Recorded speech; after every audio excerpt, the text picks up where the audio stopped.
गेल्या भागात आपण हेदवीला येऊन पोचलो आणि आज सुरू होता आपला या कोकण कोस्टल राईडचा शेवटचा खास टप्पा.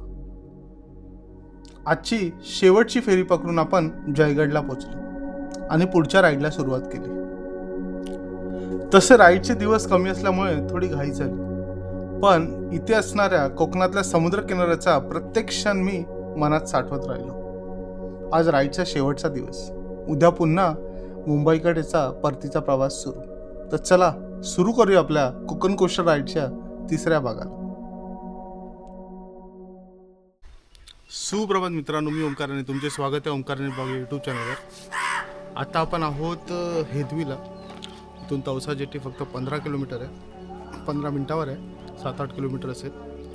काल रात्री आम्ही 9-9:30च्या दरम्यान इथे पोचलो. ॲक्च्युली प्लॅन गुहागरला राहणार होतो. त्याच्या आधी प्लॅन होता की आपण जयगड जेट्टी क्रॉस करून पलीकडे जाऊ, जयगडला कुठेतरी राहू, पण जास्त लेट झालं असतं. सो बेटर आम्ही ऑप्शन निवडला की हेदवीला थांबू. इथून जेट्टी पण जवळ आहे, सो सकाळी लवकर निघायचं आणि जेट्टीला पोचायचं. 7:30च्या दरम्यान जेट्टी सुरू होते. आता वाजलेत 8:14. सो चला, सगळं लोड झालं. चला, गणपती बाप्पा मोरया, हर हर महादेव, छत्रपती शिवाजी महाराज की जय. आपण आता नरवणे गावात आहोत. तुम्ही अनुभवताय कोकणातली सकाळ. तसं बघायला गेलं तर आमचा हा स्टे तसा काही भारी नव्हता, पण इकडची सर्व्हिस एक नंबर होती. मी जर तुम्हाला काही ऑप्शन नसेल भेटला किंवा तुम्हाला जर एकदम जेट्टीच्या जवळच पाहिजे असेल स्टे, तर हा मी तुम्हाला रिकमेंड करेन. त्याचं कारण आहे त्यांची सर्व्हिस चांगली आहे, जेवण चांगलं होतं, मस्त होतं. सोबतच आम्हाला गरम पाणी सकाळी लवकर हवं होतं. तिकडे गिझर सिस्टम नाही आहे, ते गरम पाणी आणून देतात. सो त्यांनी सकाळी 3 बादल्या पाणी आणून दिलं, गरम पाणी. आणि बाकी रूम पण ठीक आहे, डिसेंट आहे. गुहागरमध्ये तुम्हाला खूप ऑप्शन आहेत, पण जर तुम्हाला काहीच नाही भेटलं तर तुम्ही इथे येऊ शकता. आणि इथून गणपतीपुळे आणखी तासभर आहे, 25 मिनटं. जयगड आहे त्याच्या पुढे आणखी अर्धा तास. रस्ते बेकार आहेत यार. काय माहित, मी आधी आलोय तेव्हा पण होते, पण एवढी वाईट अवस्था नव्हती. ॲक्च्युली काय झालंय, त्या लोकांनी सगळी माती टाकून ठेवली, त्यामुळे पूर्ण वांदे आहेत. खडी टाकली आहे सगळी, आणि अर्धा रस्ता झाला, अर्धा रस्ता नाही झाला, त्यामुळे आणखीच बेकार होईल. आणि रात्री तर हालत होतं. सो गुगल मॅप प्लस जिओच्या इथे नेटवर्क नाही आहे.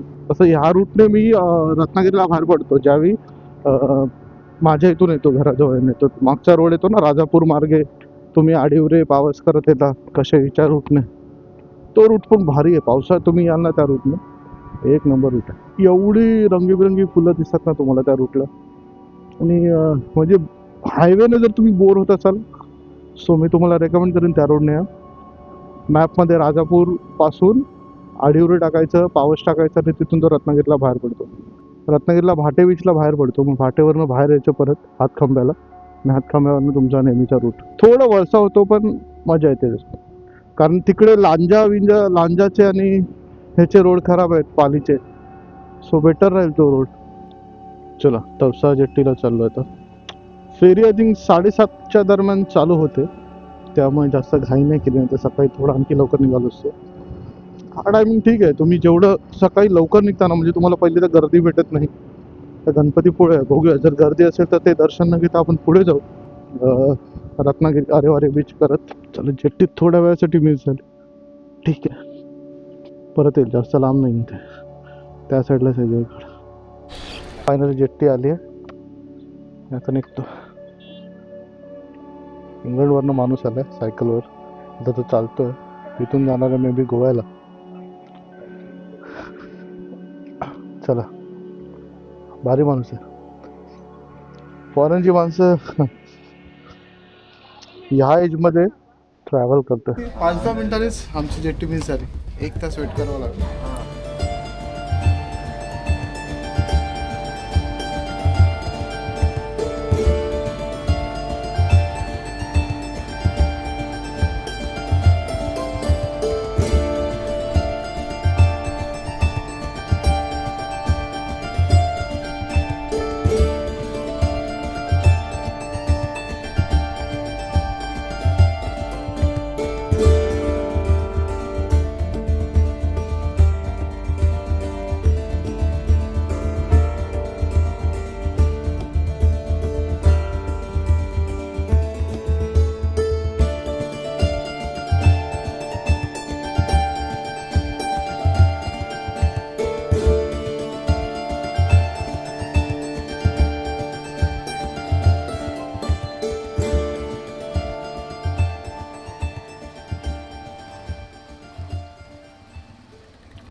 चला आता जस्ट आपण जयगड जेटीला उतरलो. इथून आपण जाणार आहोत जय विनायक मंदिरासाठी.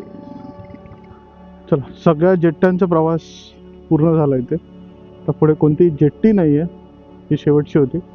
आता इथून आपण जाणार आहोत पहिलं तर जय विनायक मंदिर आणि त्यानंतर अरेवारे बीच. सो आजचा आपला प्रवास आहे वेंगुर्ल्यापर्यंत. वेंगुर्ल्याचं मी अंतर बघितलं 233 समथिंग किलोमीटर आहे. सो संध्याकाळपर्यंत रात्रीपर्यंत जे काय ते पूर्ण करायचं वेंगुर्ल्यापर्यंत.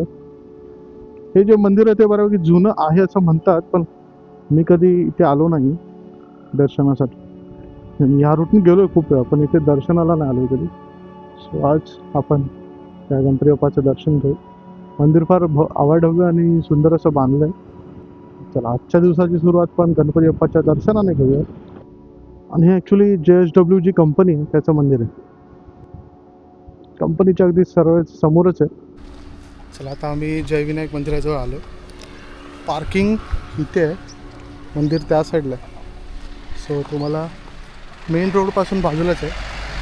चला दर्शन घेऊया आणि मग पुढे जाऊया.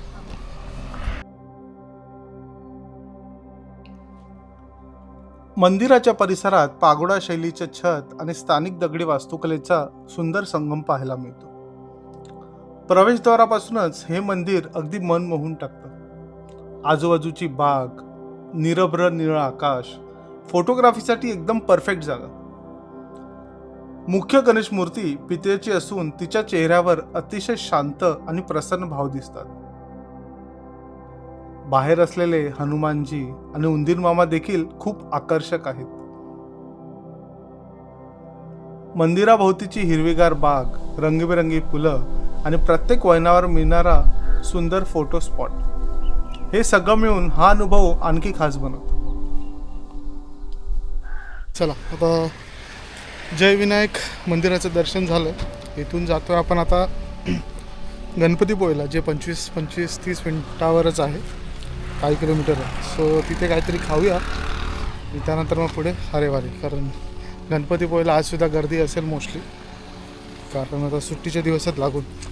हा जो रस्ता आहे पहिला खूप खराब होता, आधी हा खूप खराब होता. आता सगळे समुद्रकिनारे हळूहळू सुरू होईल, तसा हा दिसतोय तुम्हाला समोर. आता हा पूर्ण आहे भाटेपर्यंत, रत्नागिरी. त्याच्यानंतर थोडा डोंगरातला रस्ता आहे. त्यानंतर पुन्हा एकदा तुम्हाला पुढे ह्याच्या दिशेने लागतो देवगडला. देवगड साईडने तारामुंबरी वगैरे तो खरं तर खाली वेंगुर्ल्यापर्यंत जातो. हा कोस्टल रूट सुंदर दिसतोय बघा. पांढरी वाळू आहे. ह्या रूटला तुम्ही जर बघाल ना, म्हणजे वाळूमध्ये पण फरक आहे. काही काळ्या वाळूचे आहे, काही पांढऱ्या वाळूचे समुद्रकिनारे. हा तिवरीचा समुद्रकिनारा, काही समुद्रकिनारा आहे बघा. कोस्टल राईड असावी तर अशी बघा, काय भारी वाटतं. गणपतीपुळेला पोहोचलो नाही, 7-8 किलोमीटर असेल अजून. कोकण कोस्टल राईड खरं तर आठवडाभराची केली तर भारी होते. कारण प्रत्येक गावामध्ये एवढी मंदिरं आहेत, एवढ्या गोष्टी आहेत, एवढे किल्ले आहेत, समुद्री किल्ले असतील किंवा हे असते, एक एक दिवस द्यावा लागेल त्या पूर्ण जागेला. सो तुम्ही दिवसाला 100 किलोमीटर करत करत किंवा 50-60 किलोमीटर करत करत प्रत्येक गावात जायचं. दिवसाला एक जेट्टी पकडून चालायची, तर तुम्हाला प्रॉपर एक्सप्लोअर करता येईल. मी एक वर्ष पावसाळ्यात करीन असा विचार आहे. पूर्ण आठवडाभर कोकणात राहायचं, एकदम निवांत राईड करायची वेंगुर्ल्यापर्यंत. टोटल मोठा पट्टा नाही आहे, हार्डली 400-500 किलोमीटरचा पट्टा आहे. दिवसाला जरी 70-80 किलोमीटर केले तरी आपण होतोय पूर्ण पार. येताना काय स्ट्रेचमध्ये 500 किलोमीटरच काय नाही आपल्यासाठी. आपण आता आहोत गणपतीपुळेला. गणपती बाप्पाचं बाहेरूनच दर्शन घेऊया, कारण आता भरपूर गर्दी आहे. चला आता इथून अरेवारे येईल लगेच. चला बाजूला अरेवारेचा समुद्र किनारा. हा फक्त अरेवारे नाही तर अनेक छोटी छोटी गावं आहेत, त्यांची नावं या समुद्र किनाऱ्याला दिलेली आहेत. काय सुंदर आहे, एक नंबर.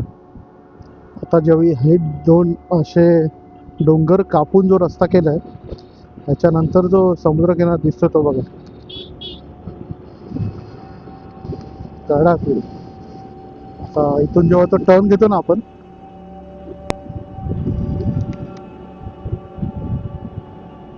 काढायची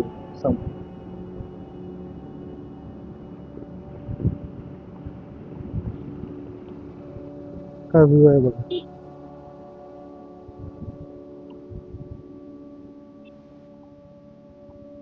गर्दी नव्हती म्हणून थांबलो, फोटो काढले असते. चला आपण रत्नागिरीत आलोय. समोर सावरकर चौक दिसतो तुम्हाला, वीर सावरकर चौक. इथे मागे जस्ट पतित पावन मंदिर गेलं, ते टिळकांचं देखील घर आहे, लोकमान्य टिळकांचं. रत्नागिरी शहरात आहोत आपण. इथून जाणार आहोत आता भाटे बीचसाठी. चला आता आपण पोहोचलोय भाटे बीचला, रत्नागिरी शहर क्रॉस करून. भाटे बीच जो आहे हा काळ्या वाळूचा समुद्र किनारा आहे.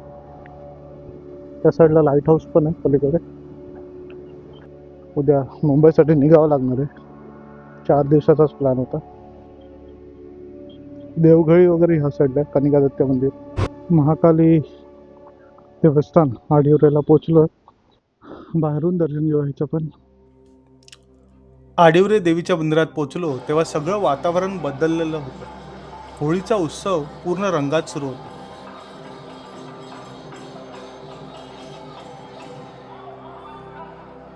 मंदिरात आरत्या चालू होत्या, ढोल ताशाचा गजर कानात घुमत होता आणि प्रत्येकाच्या चेहऱ्यावर उत्साह ओसंडून वाहत होता. गावातील लोक पारंपरिक वेशात दिसत होते, सगळे एकत्र जमले होते, जणू संपूर्ण गाव एकच कुटुंब आहे. होळीचा समारंभ चालू आहे. समोर राजापूरचा रस्ता आहे पूर्ण. या साईडला मालवण, देवगड, विजयदुर्ग, पडेल, जैतापूर, आंबळगड आणि नाटे. चला आपण आता थांबणार आहोत कुंकेश्वरला. चला पडेलला पोचलो आहोत. इथून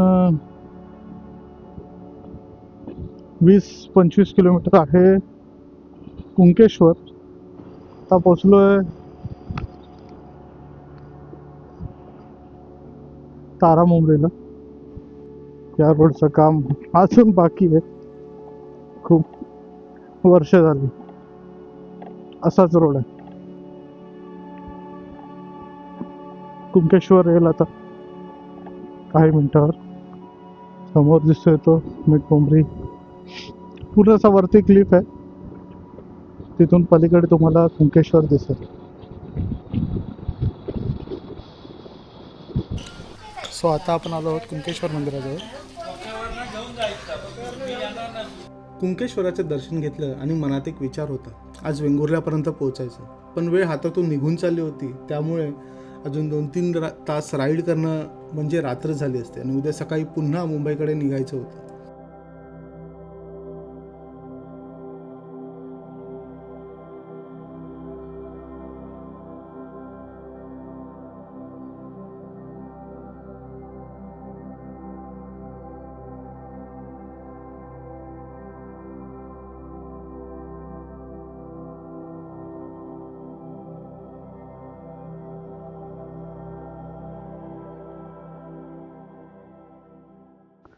सो समोरचा तुम्ही व्ह्यू पाहू शकता, किती सुंदर आहे.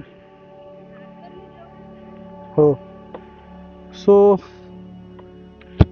क्या बात आहे, क्या व्ह्यू आहे, काय सुंदर व्ह्यू आहे. आणि समोर आहे कुंकेश्वराचं मंदिर.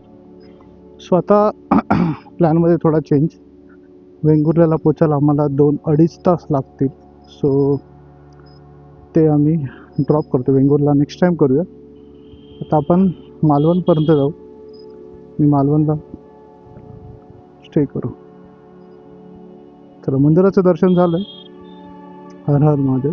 माझ्याकडे 2 ऑप्शन होते, एक तर कुणकेश्वराचं दर्शन घेऊन इथे थोडा वेळ घालवणं किंवा वेंगुर्ल्याला जाणं. सो मी विचार केला की आपण कुणकेश्वराचं दर्शन घेऊ. सो आता आम्ही चाललो आहे मालवणसाठी.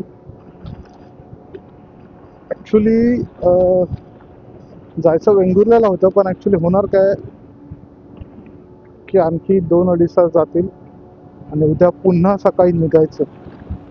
तर त्यापेक्षा आपण आता मालवणला आपली कोकण कोस्टल राईड संपूया. उद्या सकाळी पुन्हा रिटर्न निघायचं आहे मुंबईसाठी. भावाचं ऑफिस पण आहे, माझं ऑफिस आहे. थोडा टाईम मागे पुढे झाला. तर आजचा दिवस मालवणमध्येच थांबवला. नेहमीसारखं निसर्ग होमस्टे, बस डेपोपासून काही मिनिटावर. घरी जाऊन आराम केला, पण मन अजूनही त्या रस्त्यामध्ये फिरत होतं. सकाळी लवकर उठून राजकोट किल्ल्याजवळ पोचलो. महाराजांचं दर्शन घेतलं आणि दुरून दिसणारा सिंधुदुर्ग किल्ला ड्रोनमध्ये टिपला. एक वेगळीच भावना मनात दाटून आली. इतिहास, समुद्र आणि आपण, सगळंच काही एका फ्रेममध्ये.